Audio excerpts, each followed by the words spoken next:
Hi all, welcome to the SQL training session. This is Mamta Rajput, and today we are going to cover some of the very interesting questions, SQL Server questions, which has been most often uh, called by the interviewer. They will mostly ask these questions, and you should not skip to these questions. Okay, so if you are preparing for the SQL Server interview, so you are in the right place. Okay, I will give you some tips and trick as well to crack the SQL Server interview.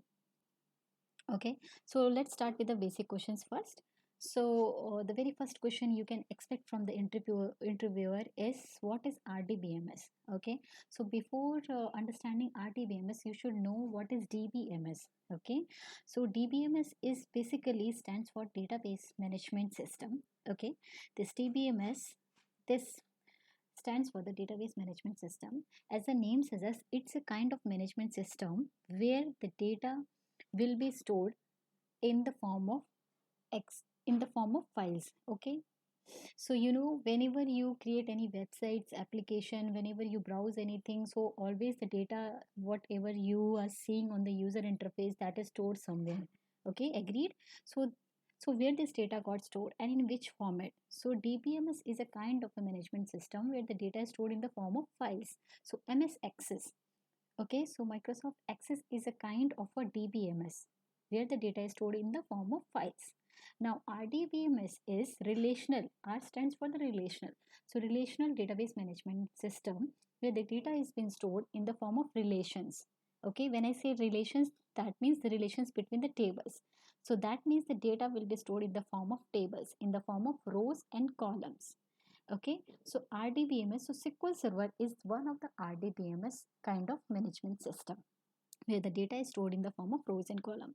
Apart from SQL Server, we have Oracle as well, that is also a kind of RDBMS where the data is also stored in the form of tables.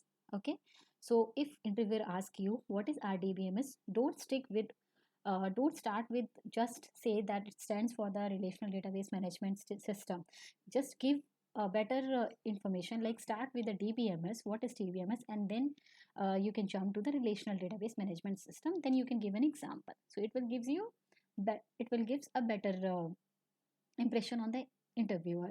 Okay, now the second question which I have in my list is what is SQL Server and SQL, are these two terms are same? Okay, so basically interviewer can trick you or can confused you by saying that SQL Server and SQL. Some people says that I have worked on the SQL and some people says that I have worked on the SQL Server. So what is the key difference between these two? Okay, so what you need to do, you need to say that SQL Server is a RDBMS management system, whereas SQL is a query. SQL stands for the structured query language that we used inside the SQL Server to retrieve and to work to retrieve the data within the table, or to perform a kind of operations within the SQL Server. So the SQL is a language and the SQL Server is the management system where the data is being stored. Okay, so these two terms are different, it is not same. So just say this confidently to the interviewer. Okay, now the next question in my list is, you can ask, it is very you can be asked by this question. It is very uh, common question, like what are the types or how many types of the SQL commands that is available in SQL Server? Okay, so we have basically five SQL commands. Okay, here you see we have DDL, data definition language, DQL, that is data query language, DML, that is data manipulation language, DCL, that is data control language, and TCL, that is transaction control language. Okay, now most of the employees knows only these two commands, DDL and DML. Okay, so because it is mostly used in the SQL Server, so they have remembered this commands only, DDL and DML. But if you have been asked this question, just go with all these commands, just give all the commands. Five types of commands is available, and then give some one line of statements, so that interviewer will get to know idea that you have worked or you have an at least concept, you have your concept are clear on these commands. Okay, so I'll give you the better I will give you what are this I will give the information on this SQL commands. Okay, so DDL is basically data definition language, as the name suggests. Okay, it defines the database schemas and their object. So the DDL commands, all those SQL commands which are responsible for creating a database objects or alter the database objects. Okay, when I say database objects, it means the name, the database, it means the tables, it means the procedures. So these are the database objects. So all those commands which are responsible for creating a database, creating a table, altering the table structure, okay, creating a procedure, rename the table, drop the table, truncate the table. So all these commands comes under the DDL statement. Okay, data definition language. So you see, create, alter, truncate, drop, rename. So these are the commands which comes under this category, DDL. Okay, then we have a DQL. So basically it is a confusion among the people that select is also one of the DDL statement. No, select is not a DDL statement. Select is the TQL statement, because we use this command, select command, always in SQL Server to retrieve the records from the table. So it is a data query language command. Okay, this is not a data definition command. So in DQL category, we have only one command, that is select command. Okay, coming next SQL command is DML, that is data manipulation language. So data manipulation language means all those commands, SQL commands, which is responsible for manipulating the data inside the existing table. Okay, that is data manipulation, that is data manipulation languages. Okay, so like if you see here, insert, if you try to insert new records or some records in the existing table, that will manipulate the table. Okay, if you try to update some records, it is also manipulating the data. If you try to delete it, some records from the table, that is also a kind of manipulation. Okay, so these three SQL commands come under the DML category. Okay, data manipulation language. Then we have a DCL. DCL basically stands for data control languages.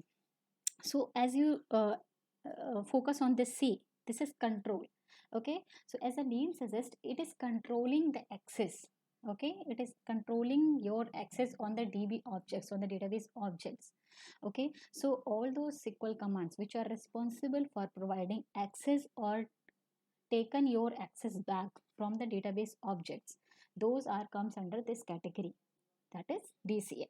So we have two famous commands only, grant and revoke. So grant SQL command is used to grant access on the DB objects, and the revoke is the SQL commands to taken back your access on the DB objects, to revoke your access. Okay, then we have a TCL.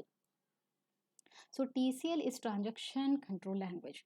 So it is basically deals with the transaction in SQL Server. Okay, so if you are not aware of what is transaction in SQL Server, then please comment in the comment box. If you wanted a detailed explanation on this concept, then I will be more happy to upload a video on the transaction topic. What is transaction, how we implement it, and what is the benefits of using the transactions, what are the asset properties belongs to it. So all these things stuff I will be providing to you. So but please comment in the comment box if you require that information. Okay, so as of now, let's stick with the topic. So TCL is the transaction control language. So it deals with all the SQL commands uh, which is related to the transaction. Okay, so transaction, I will give you one line statement so that it will be easy for you to understand this. So transaction is a logical unit of a work. Okay, it's a group of a SQL statement that will be executed in one go. Either it will execute in one go, or it will roll back, or none of the transaction SQL statement will be executed. Okay, so we have this SQL commands like commit. When your transaction is completed, then there is commit transaction command. Then we have a rollback, save point. If any of the SQL got failed, then the rollback transaction command would be there to roll back the entire transaction, then we have a save point. It is a kind of a checkpoint that we used in the transaction. Okay, so if it is rolled back completely, it will not be rolled back, it will be rolled back till the save point. Okay, then there is a set transaction. So these are the kind of some SQL commands that comes under this category. Okay, so so going forward, if anybody asks you, interview asks you regarding how many types of the SQL commands, so do not stick with DDL and DML. So please give all the information. Please give like we have 5 types of the SQL commands in the SQL server, and then you can give one-liner statements. Okay, then the next question that is on my list is, what is constraint? Okay, that is most popular question. Everybody, mostly you have faced this question. So what is constraint, and what is the types of keys? Okay, so most people are get confused by keys and constraints. So I'll tell you. So I have separated this two questions. Okay, so constraints, as the name suggests, it is the kind of rules. Okay, when we say it's a kind of constraints, like it's a kind of rules that is applied on the table or the columns, not on the table. So it's a set of rules that will be applied on a fields or the columns on the in the table, so that to maintain the data integrity. Okay, so that if this rule is enforced, if this rule is applied, is succeeded, then only the data will be inserted as per the condition. So it's a kind of a condition that need to be fulfilled. Okay, so like we have not null constraint, unique constraint, check constraint, default constraint, primary and foreign key constraints. Okay, so let's start with the not null constraint. So not null constraint, if you apply this constraint on a particular column in a table. Okay, let's say we have a column employee and we have a employee name as a one of the field in that column, and I wanted that this column employee name should always have a value inside it. I don't want any record having a null value. Okay, this employee name should have a record every time we'll insert the data. So what we will do, we will apply this rule, we will apply the not null constraint over that column employee name. So in future, if we try to insert any record in that table, so what will happen, it will check first whether we are providing the data inside that column or not. If we provide the data, then it is fine, and it will insert the data into that table. And just in case if we will not provide any record in the employee name field, then it will throw an error stating that it should provide, please provide a value. Okay, as this not, due to this not null constraint, not allowing to insert the data. Okay, so this is the benefit of not null constraint. Okay, then we have a unique constraint. Unique constraint is basically, it checks whether the data which is inserted is the unique or not. Suppose I have applied a unique constraint on the employee name. Okay, so and I have already inserted one record with a employee name Suresh. Okay, now if I again insert a record with the same name Suresh, then it will not allow me to insert stating that it is that this column is a unique, please provide a different name for the employee. Okay, so this is the benefit of the unique constraint. So if you want have, I have just given a one example. Employee name should not be a unique. Usually we can have a same name of employees. Okay, so it's kind of a passport number is a kind of a unique, so you can apply a unique constraint on the passport number column in that table. Okay, so then we have a check constraint. This check constraint is basically if you have any custom condition that you need to apply on a particular column. Okay, then you can use that custom condition in under the check constraint. Okay, suppose if you wanted to insert, or you wanted to insert some data into the table only and only if the age column, okay, if suppose there is a age column in the table, if the age columns varies from 20 to 50, then only we will allow the data to be inserted. So we'll apply this check constraint on the age column and provide these conditions that the value whatever we are going to insert should be fall under this category, should be between the 20 to 50. Okay, so this is a check constraint. Then we have a default constraint. What is default constraint? As the name suggests, that if we are not going to provide any data in particular column, okay, then the default value what we have provided, okay, that value should be inserted. Suppose the very basic columns that we used the default constraint on is this get date, the current date, okay, created date. Suppose I have a table employee and I have one field named create date. So suppose if I insert the data, I have not provided, while inserting any data inside the table, I have not provided any data, any value inside this create date time field, then the current date time field should be inserted as a default value, okay. So at the time of creation of the table, we can define this default constraint over this column create DTM. Also, if we have not defined it at the time of creation of the table, we can always have another option to alter the table and then apply the default constraint to that particular field. So anyways, we have two ways. We have two ways to apply this constraint at the time of the creation of table, and just in case after that we realize that we need to apply the unique constraint, check constraint on this particular column, then we have always another option to alter the table and add the constraints on that particular field, okay. So we have covered not null, constraint, unique, check, and default. Now coming to primary and foreign constraints. So these primary and foreign, these are two keys as well as these are constraints as well, okay. So so primary key constraint is basically is a constraint which will uniquely identify each row of the column. So if you have applied a primary key on particular column, that means that particular column will be uniquely identify each of the row, okay.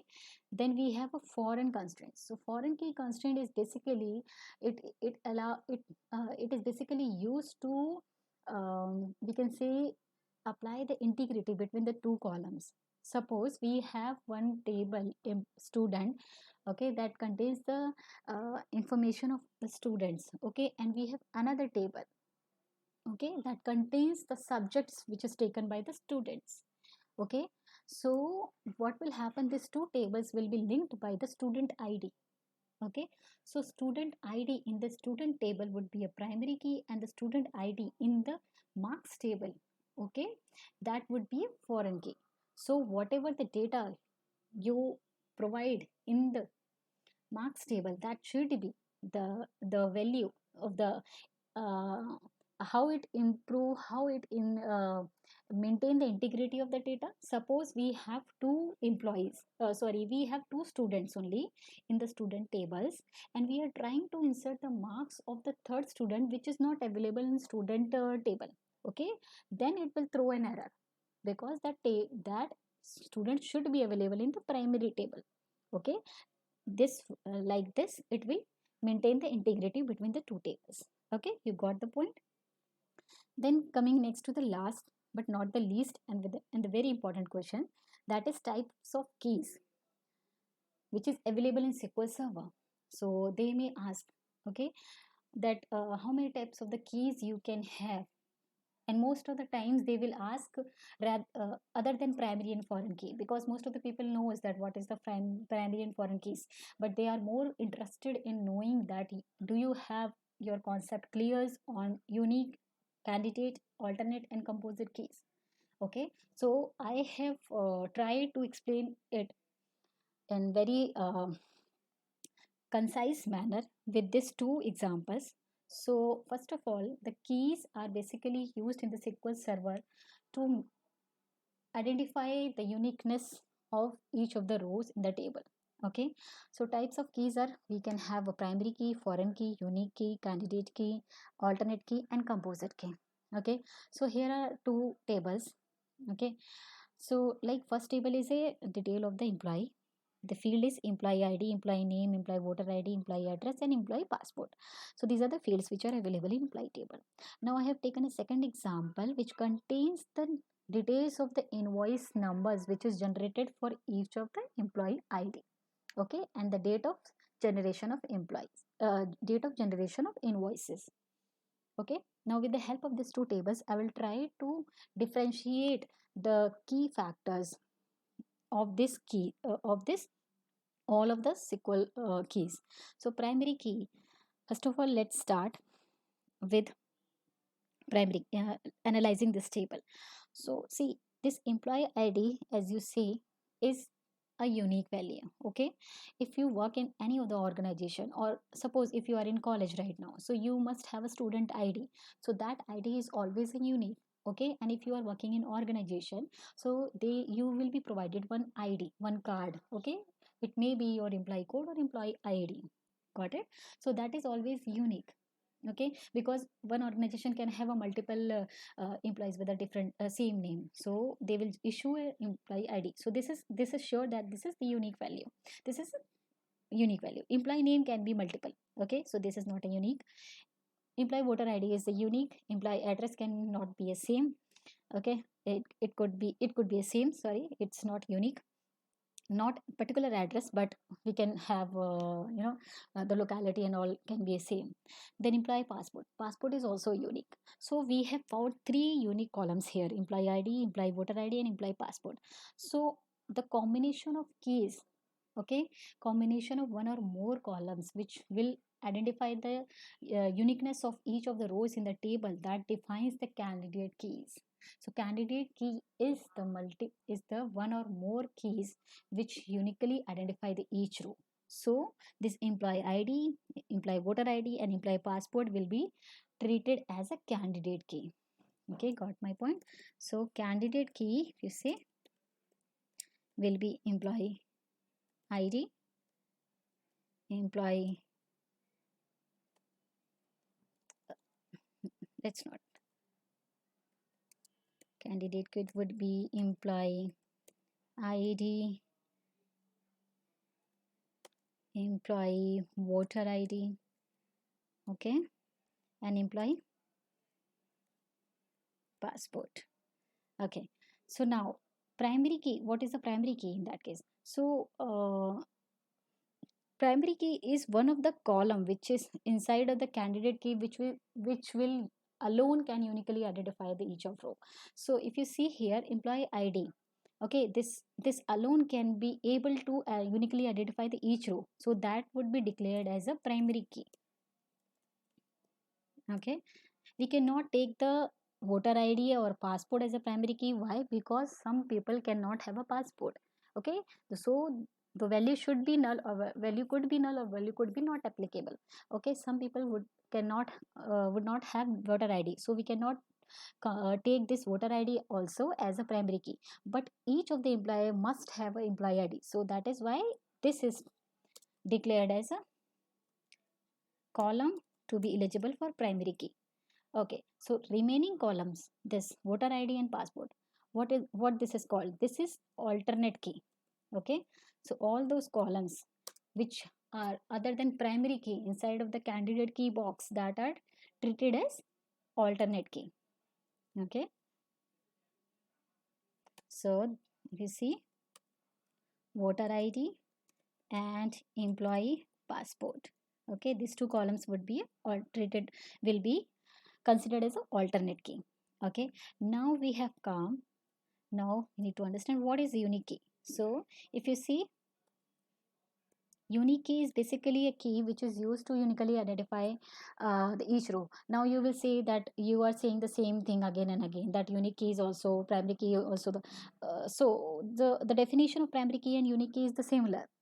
Okay, so unique the key which is uniquely identify each row, but there is a key difference between the primary key and unique key, that unique key can have one null value in the column, but primary key cannot have a null value. Okay, so unique key, so passport is can be a unique key, voter ID can be a unique key, but we can have a null value as well. Okay, we can have one null value, not more than one, because if it try to insert another null value, it will be a duplicate. So the definition of unique will be will not be satisfied. Okay, so unique key, employee voter ID, and employee passport would be a unique key. Now let's what is remaining is primary and foreign key. So primary is covered, so foreign key and composite. So if you see in this table, as I have already mentioned, with example of student table. So here also the this primary key in the employee table is a primary, this column in this employee table would be considered as a primary key. And if you wanted to retrieve the invoice details of that particular employee, then this is the table. So these two columns these two tables are linked with this column, okay, employee id. So this column employee id in the second table would be considered as foreign key, okay. So it actually, foreign key is basically for the reference key. It's a called of a reference key. So I'll apply id in invoice table, invoice detail table, not in employee table. Okay. Then we have a composite key. So what is the different? What is the meaning of composite?